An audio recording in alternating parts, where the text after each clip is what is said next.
حاصلی. مولانا فرماتے تعلق حجابست تو بے حاصلی جو پیبند ہا بگسلی واصلی. یہ تعلق جو ہے نا اس کا بڑھانا بلا وجہ بلا ضرورت تعلقات کا بڑھانا یہ ایک حجاب ہے، پردہ ہے. کہے کے لیے پردہ ہے؟ بندے کے اور اللہ کے درمیان پردہ ہے. تعلق حجاب است بے حاصلی، اور حاصل اس کا کچھ بھی نہیں. تعلق حجاب است بے حاصلی جو پیبند ہا بگسلی واصلی. جب یہ تعلقات کو تم ایک مرتبہ کم کر دو گے، اس کو گھٹا دو گے، تو پھر اس وقت تمہارا اللہ تک اللہ تعالی تک پہنچ ہو جائے گی. جو پیبند ہا بگسلی واصلی، اس وقت واصل بن جاؤ گے اللہ سے ملنے والے.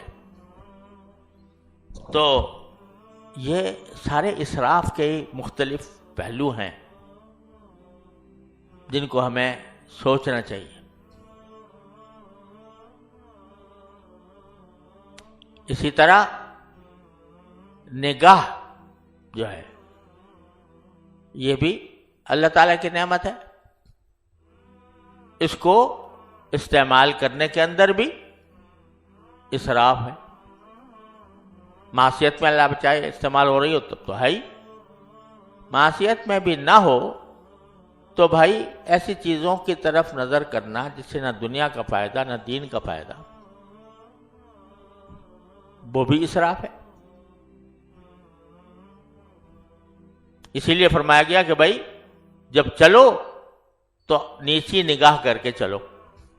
قل للمؤمنین یغضوا من ابصارہم، سارے مومنین سے کہہ دو کہ جب چلیں تو اپنی نگاہ کو نیچا رکھ کے چلیں.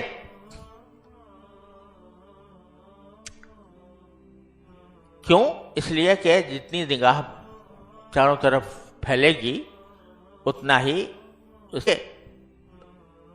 اس کے نتیجے میں جو اللہ تعالیٰ کے ساتھ تعلق ہونا چاہیے تھا وہ کمزور پڑے گا.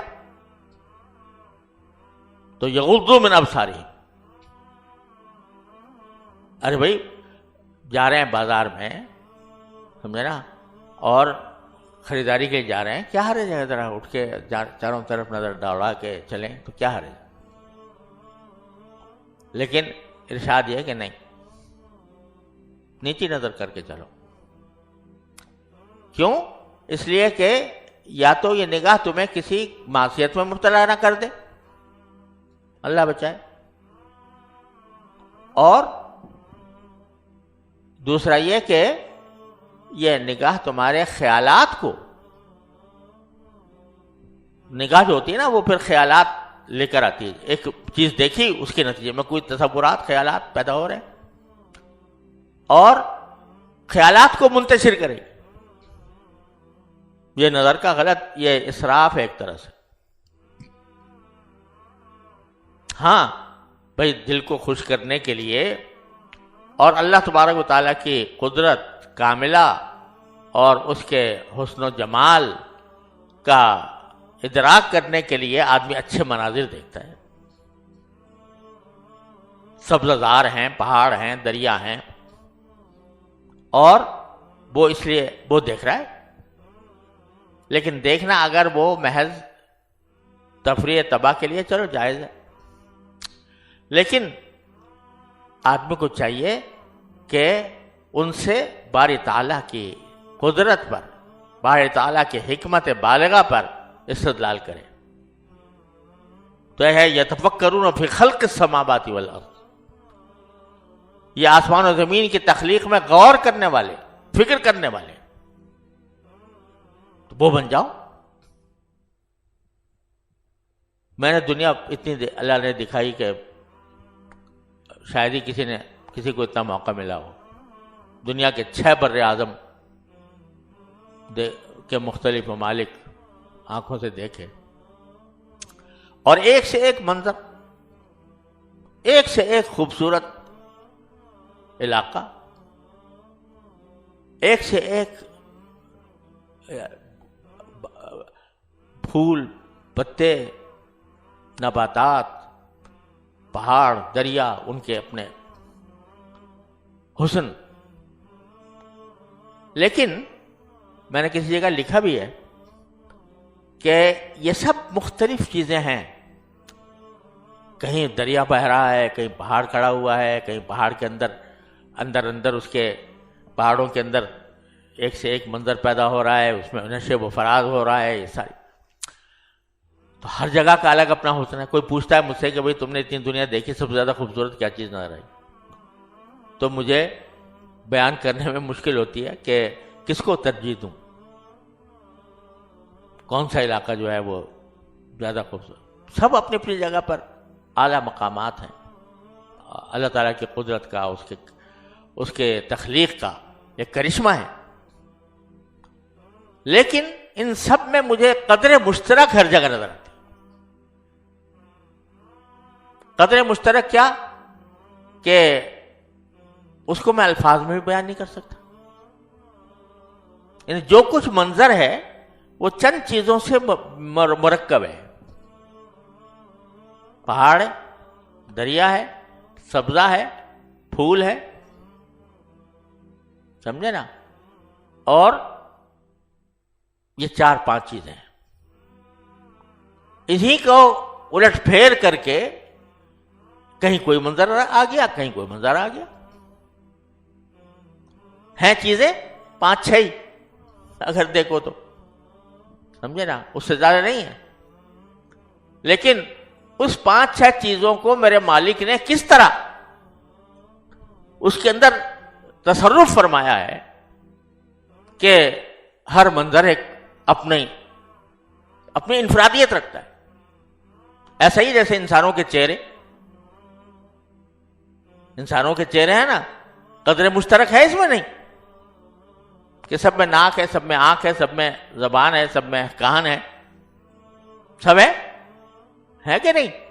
لیکن ہر چہرہ دوسرے مختلف ہے. معمولی صنائی ہے کہ کھربوں اربوں انسان پیدا ہو گئے اور اس میں 5-6 چیزیں, یہی ہے نا سارا, ماتھا اور ناک اور منہ اور کان اور زبان اور تھوڑی ایک ہی چیز ہے, چندی چیزیں ہیں نا. لیکن کھربوں انسان ہیں, ہر ایک کا چہرہ دوسرے سے مختلف ہے. قدر مشترک موجود ہے. اس میں بھی آپ چہرے سے پہچان سکتے ہیں کہ یہ افریقہ کا ہے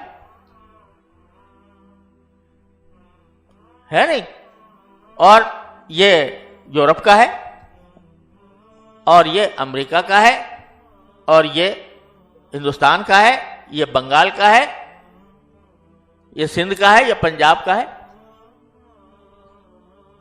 یعنی اس سارے انسانوں کے اندر بھی انواع کے اندر قدر مشترک پیدا کر دیے جس کو آپ الفاظ سے بیان نہیں کر سکتے.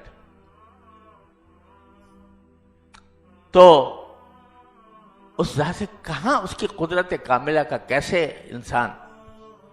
تو یہ سارے مناظر آدمی دیکھے اور پھر اللہ تک پہنچے. ہر چیز میں جلوہ اسی کا نظر آئے گا. درخت ہو تو اس میں, پہاڑ ہو تو اس میں, سمندر ہو تو اس میں, دریا ہو تو اس میں, پانی ہو تو اس میں, بادل ہو تو اس میں, ہر چیز میں جلوہ اسی کا ہے. وہ کہاں کا راہ رو ہے, اسے کیا ملے گی منزل.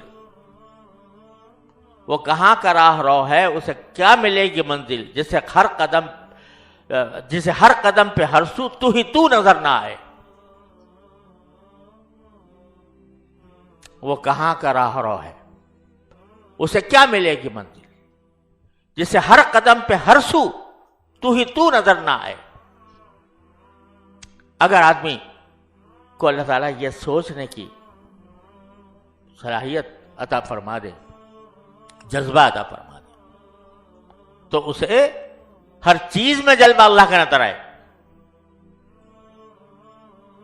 تو آنکھ کا جو استعمال ہے وہ صحیح کیا ہے کہ اس کی قدرت کاملہ کا نظارہ کرو, اور پھر اس کے عظمت، اس کے جلال، اس کی کبریائی، اس کا تمہارے دل میں ایک نقش قائم ہو.